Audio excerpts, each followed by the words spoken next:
So hello friends, welcome to my YouTube channel Mujbar Creations. In this video, we are going to learn about the schools of Hindu law. So first of all, I'd like to say that if you are new in my channel, please subscribe to my channel and press the bell icon for more videos of Hindu law, Muslim law, contract, and all the videos relating to law and Indian history, sociology, science, etc. If you are preparing for UPSC civil services, my videos will be helpful for you, and you can write the answers from my topic or my videos also. So let's start the video. Talking about the schools of Hindu law. Properly speaking, the schools of Hindu law are divided into two categories. Number 1, Mitakshara school. Number 2, Dayabhaga school. So number 1, the Mitakshara school. Mitakshara is a commentary on the code of Yajnavalkya and was written by Vijnaneshwara in the later part of 11th century. The Mitakshara is the supreme authority throughout India except in Bengal. It means that the Mitakshara school prevails in all the part of India except in Bengal. So first of all, we have discussed about the Mitakshara school. Next, moving to the Dayabhaga school of Hindu law. The Dayabhaga is not a commentary like Mitakshara. Mitakshara was a commentary, but the Dayabhaga is not a commentary on any code, but it purports to be a digest of all the codes. The Dayabhaga was written by Zimuda Bhana about 2 centuries later than the Mitakshara. So friends, if you are preparing for any exam, if you want to know about the Mitakshara or the schools of Hindu law, there will be some short questions. For example, who wrote the Mitakshara school, who wrote the Dayabhaga school, who wrote Mitakshara, who wrote Dayabhaga. These questions can come in your exam for short questions. So I have given a brief introduction of the Mitakshara and Dayabhaga school. In exams, there are questions about what are the main schools of Hindu law, discuss the difference between the two schools. So firstly, I have given the introduction. You can write this from my video, and then we are moving to the sub schools of this Mitakshara and Dayabhaga school. Moving to the sub schools, the Mitakshara school has its 5 sub schools in all over India except Bengal. So the sub schools are number 1, the Banaras school, number 2, the Mithila school, number 3, the Dravida or Madras school, number 4, the Bombay or Maharashtra school, number 5, the Punjab school.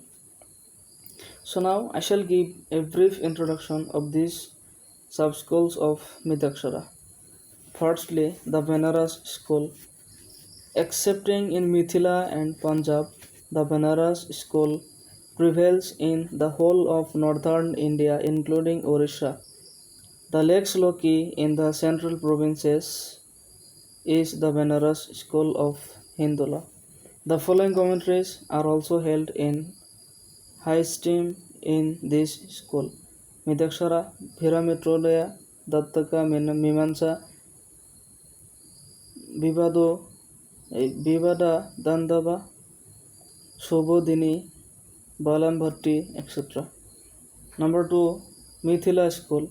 This school prevails in Tarhot and North Bihar.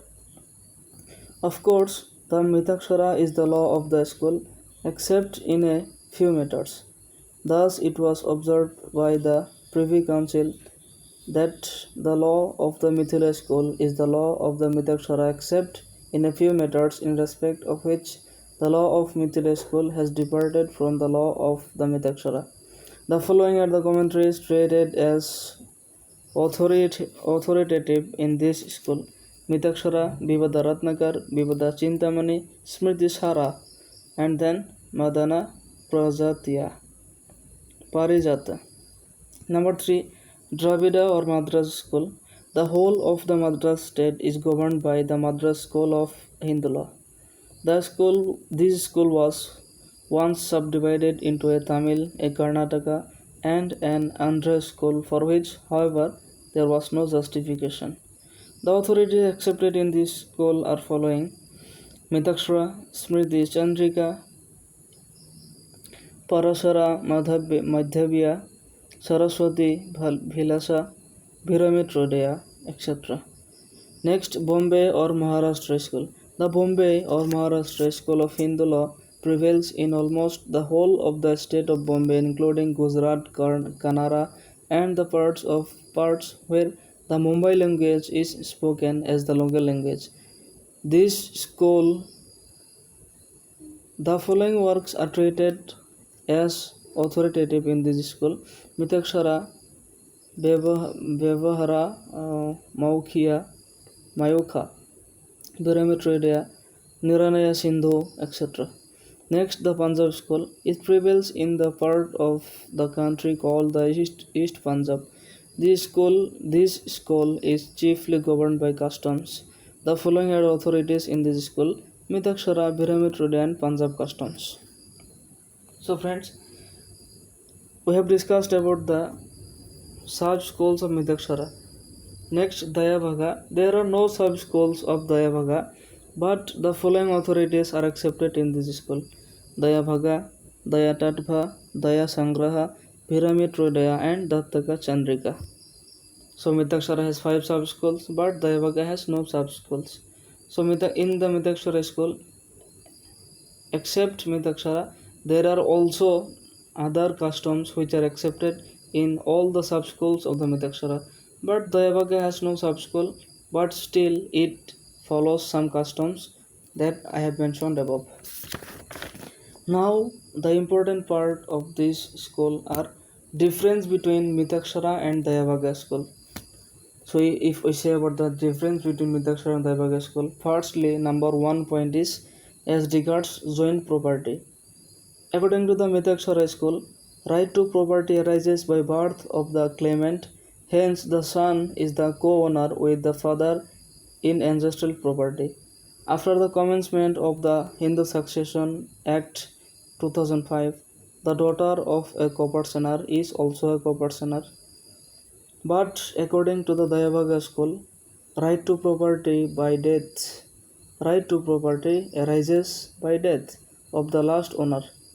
Hence, son has no right to ancestral property during father's lifetime. Next, as regards alienation. Point number 2, as regards alienation.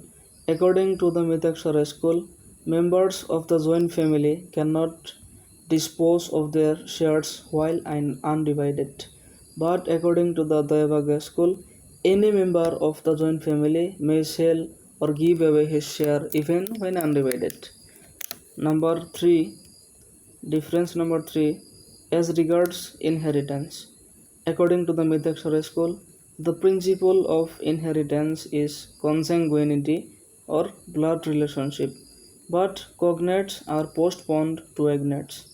But according to the Dayabhaga school, the principle of inheritance is spiritual efficacy or offering of pindas. Difference number 4, as regards doctrine of factum velet. According to the Mitakshara school, a fact cannot be altered by 100 texts. It is recognized to a very limited extent. But according to the Dayabhaga school, doctrine of factum velet is fully recognized. Number 5, as regards prevail. The Mitakshara school prevails all over the India except Bengal, but the Dayabhaga school prevails only in Bengal. So we have discussed about the Mitakshara school, its Dayabhaga school, sub-schools of Mitakshara and Dayabhaga, difference between Mitakshara and Dayabhaga, and now I am going to discuss about the various features of the Mitakshara and Dayabhaga school. Firstly, I have to say about the salient features of the Mitakshara school of Hindu law. Under the Mitakshara school of Hindu law, a son has an interest in the ancestral property since his birth and is a co-partner in such property along with his father. But after the amendment of But after the commencement of the Hindu Succession Amendment Act 2005, daughter of a co-partner is also a co-partner, and she also has the right in the ancestral property. Father has a restricted power of alienation of the joint family property, and the son or daughter can claim portion at any time. Members of the Mitakshara Koparsenary cannot dispose of their share while the Koparsenary is not divided. The rule of survivorship was applied for the devolution of interest in the Koparsenary property before the commencement of the Hindu Succession Amendment Act 2005. Now, the rule of survivorship has been abolished by this amendment. The principle of inheritance under the Mitakshara law is consanguinity. Now moving to the salient features of the Dayavagya school of Hindu law. Under the Dayavagya school of Hindu law, the son has no interest in the property of his father by reason of his birth, and right to property arises by death of the last owner. Father has absolute power of alienation over all the property, whether ancestral or self-acquired. The interest of every person possessed by inheritance on his death to his heirs. Any member of a joint family can alienate in any manner his share even when undivided. The principle of succession is based on spiritual efficacy. So friends, the video is finished.